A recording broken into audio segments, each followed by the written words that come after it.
اس دنیا میں ہر کوئی ہی کامیاب ہونا چاہتا ہے۔ ہر کسی کی کچھ خواب ہوتے ہیں جنہیں وہ پورا کرنا چاہتا ہے۔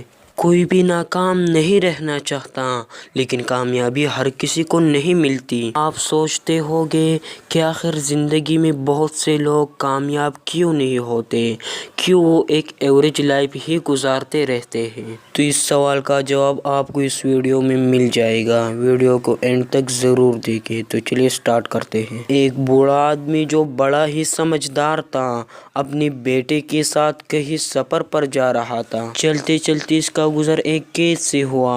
کھیت کافی بڑا تھا، لیکن اس کی حالت کوئی زیادہ اچھی نہیں تھی۔ ایسا لگ رہا تھا کہ کھیت کا مالک اس پر کوئی خاص توجہ نہیں دیتا۔ کھیت کے درمیان میں ایک گھر بنا ہوا تھا۔ بوڑھے آدمی کو پیاس لگی تھی تو وہ پانی پینے کے لیے اس گھر کی طرف چل پڑا۔ گھر کا دروازہ ایک درمیانی عمر کے آدمی نے کھولا۔ اس کے ساتھ 2-3 بچے بھی باہر نکل آئے۔ بچوں نے انتہائی پرانے کپڑے پہنے ہوئے تھے۔ گھر والوں کا حالات دیکھ کر ایسا لگ رہا تھا کہ وہ غربت میں زندگی گزار رہے ہیں۔ پانی پینے کے دوران بوڑھے آدمی نے پوچھا کہ میں دیکھ رہا ہوں کہ آپ کا کھیت بہت بڑا ہے، لیکن آپ نے اس میں کوئی فصل نہیں اگائی، تو پھر آپ لوگ گزارا کیسے کرتے ہیں؟ اس آدمی نے کہا کہ ہمارے پاس ایک بھینس ہے جو کافی دودھ دیتی ہے۔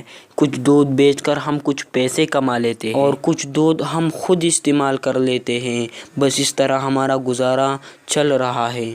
بوڑھا آدمی یہ سب سن کر خاموش ہو گیا۔ شام ہونے کو تھی تو بوڑھے آدمی نے رات وہیں گزارنے کا فیصلہ کیا۔ آدھی رات کو بوڑھے آدمی نے اپنے بیٹے کو اٹھایا اور کہا کہ ہم نے ابھی نکلنا ہے، اسی وقت، لیکن جانے سے پہلے ہم اس آدمی کے بھینس کو چٹان سے گرا کر مار دیں گے۔ بیٹا یہ سن کر پریشان ہو گیا کہ اس آدمی نے تو ہماری مدد کی ہے اور ہم اس کے بھینس کو مار دیں، اسے سمجھ نہیں آ رہی تھی، لیکن باپ کے سامنے وہ کچھ بول بھی نہیں سکتا تھا۔ وہ دونوں چپکے سے اٹھے، بھینس کو چٹان سے گرایا اور راتوں رات وہاں سے غائب ہو گئے۔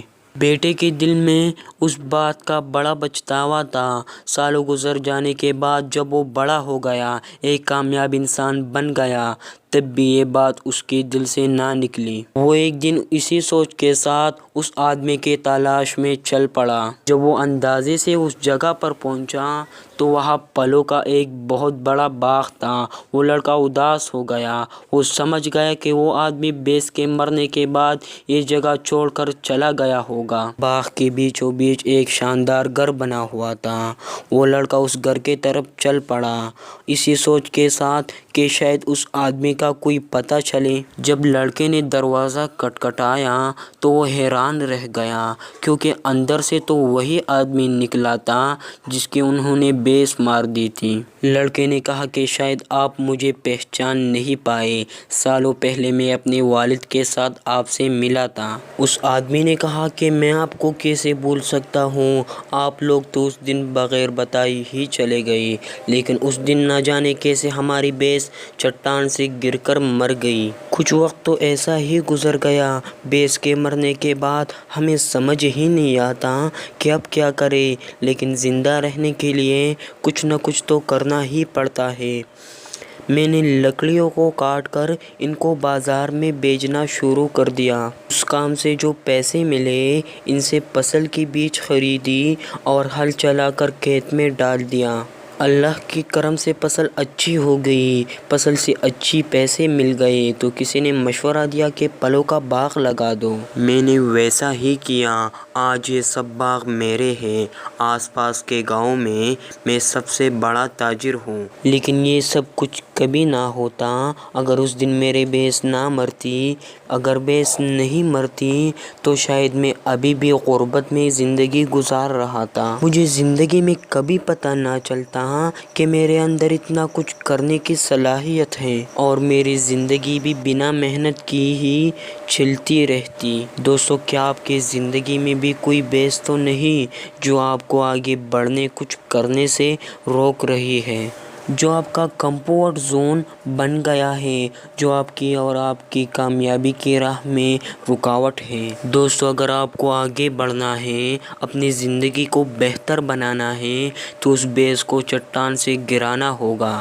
آپ کا فیوچر آپ کی پریزنٹ پر ڈیپینڈ کرتا ہے۔ دوستو اگر آج آپ آسانیاں ڈھونڈیں گے، بھینس کا دودھ ہی پیتے رہیں گے، چلو یار گزارا چل تو رہا ہے، زندگی چل تو رہی ہے، کٹ تو رہی ہے۔